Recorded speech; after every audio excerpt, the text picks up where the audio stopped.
Hi guys, Mark from Mind Frontiers.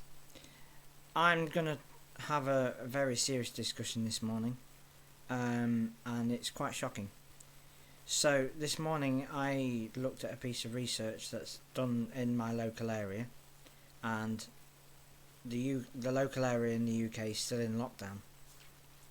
But the research that is showing is saying that children, even as young as the age of 8, are more self-harming than they used to. So more cases of children self-harming are being hospitalised. And so in some instances, these are very, very serious. It's not just like the odd little scratch on a nose. We're talking major self-harming here. Now, to me, this is just unacceptable. To me, as a society, we need to be doing more. We need to be teaching more about mental health. We need to be teaching more about how to express our emotions in a safe environment. I work with a lot of people, adults, children, as well as people with learning disabilities. Now, I do not know the exact figures because the figures weren't published. It just said that it's growing exponentially. And I can imagine all over the world that this is the case. There are evidence coming out that more people are self-harming because they're being locked down, they're not getting the freedom of speech, they're not being able to do the things that they need to do. And there's more pressure and more stress being put on our society, portrayed by the media, but as a society we need to do more. We need to look at what we're doing, what impact we're having on ourselves and on our family and our loved ones and our children. What are we saying? What can we do differently? Even just sitting down and giving a cuddle, or even just sitting down and listening to our children, listening to their points of view. For me as a child, when I was growing up, I didn't want to talk to my family about being bullied at school. When I did, my family would go in and it would cause chaos, and then I'd get bullied more. What we've got to do is take a step back, guys. We've got to be able to listen to our children, listen to our family members, start taking their emotions and their thoughts seriously.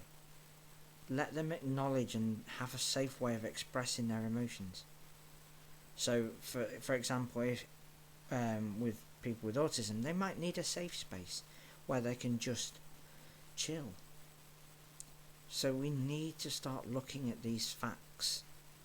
Yes, more as a society needs to be done. We need more funding. We need more people out there. We need people educating and training people so that they know how to deal with their emotions. They know how to express themselves. But one of the things that you can do, and I will put it as a picture on this, is increase their self-esteem. Give them things that they can accomplish, that they can achieve. Make them feel that they're valued and they're worthwhile. Now, this isn't just children, this is everybody.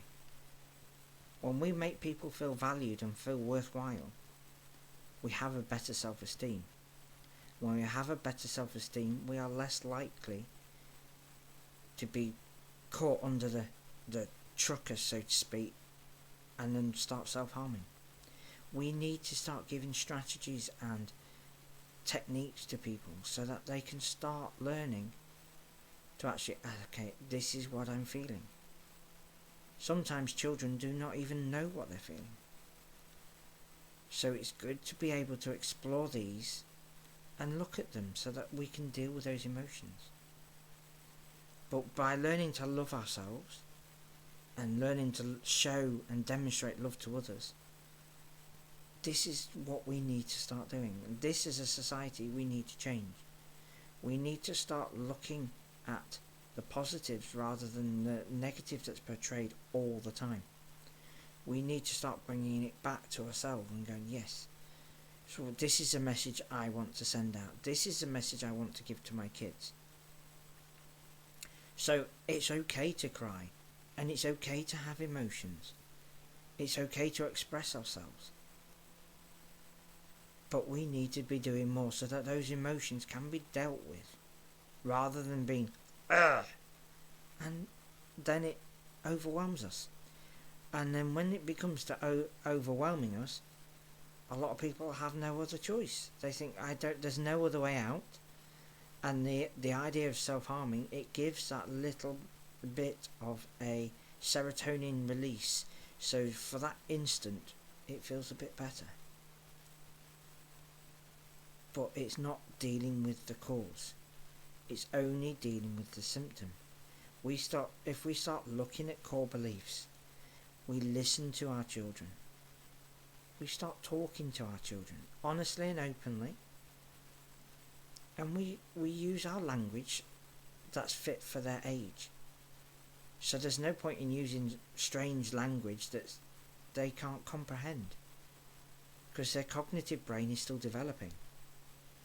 So we've got to use their model of the world, the way that they think. So when I work with people with learning disabilities, I do my best to work in the way that they think, not the way I think, because I'm a different person. I use their model. I use techniques to give them strategies. I give them techniques to help them boost their self-esteem, so that we can challenge those thought processes, those emotional responses, and that need to self-harm. Now, self-harm takes in many, many forms. It could be that I'm not eating because somebody's called me fat. It could be that I cut myself. It could be that I pull my hair. It could be that I bite my hand. It could be that I don't wash and I neglect myself. But this needs to be stopped. This needs to be addressed. And as a society, we need to be doing more. Not just in the UK. Everywhere. Every country. And because of lockdown, this has grown even more when it was already growing anyway. And now the numbers are increasing exponentially. We need to address it, and we need to do it now. Because our children are going to be growing up, and we're all getting older. And it's our children that are going to be taking over the future. So, the future of the world. And if we don't address this now, and I mean immediately in this present moment in time, society is could even collapse. Again, that's just my opinion. There's no facts for that. But it's my opinion. We're in a crisis right now. And the crisis is set to get worse. And it's not just with the environment, it's everything.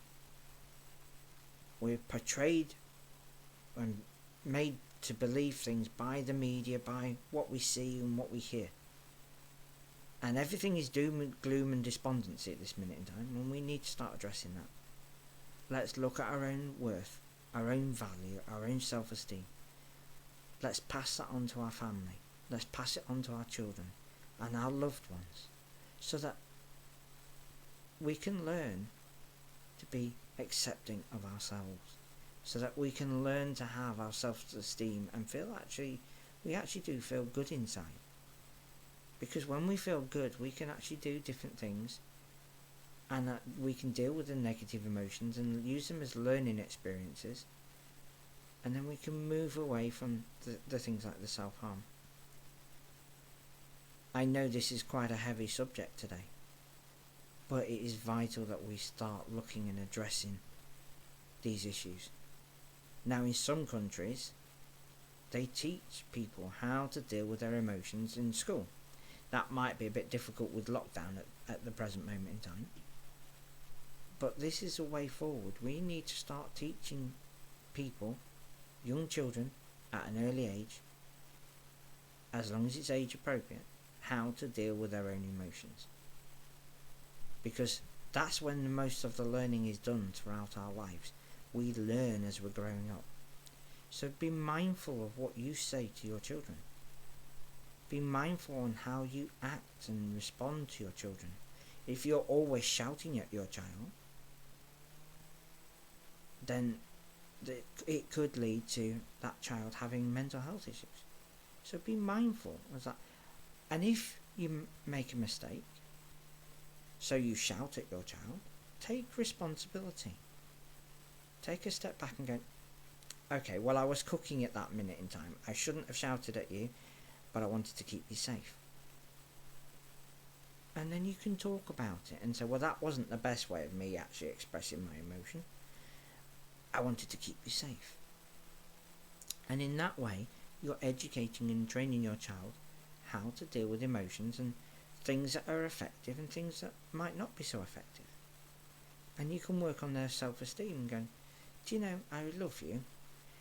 And there is a little viral trend going around at the minute, and it's quite cute. So the child watches something on the TV, so like a toddler, and the parent comes and lays down and just gives them a cuddle while they're watching their favourite programme. That's a demonstration of love. Now, some of the children I've seen in the videos, they push them away. But some of the videos, they look a bit shocked at what you're doing. And then they start stroking their hair or whatever. It's a sign of love and compassion. So the more we can show love and compassion and gratitude to people, especially our children. So, for example, I wasn't feeling so good the other day. And I cooked the dinner for my children. And my children just got up without asking and started washing up. Oh, thank you for that. I really appreciate that. And the smile that they had on their faces said it all.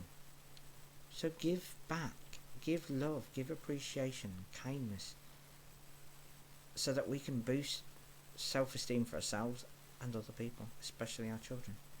And then hopefully our children won't be more going down the self-harm route. Hopefully they will go, that's actually a really good idea. And I really appreciate it.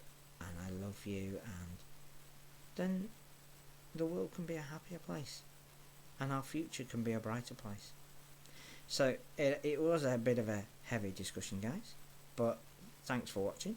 Do hit the notification bell so that you can get more videos, and don't forget to like, share and subscribe. Let's get this information let it go viral. Let's get help out there to all that need it, because this is what we need, because we are in this crisis right now. So do take care. Thank you very much, guys. Bye.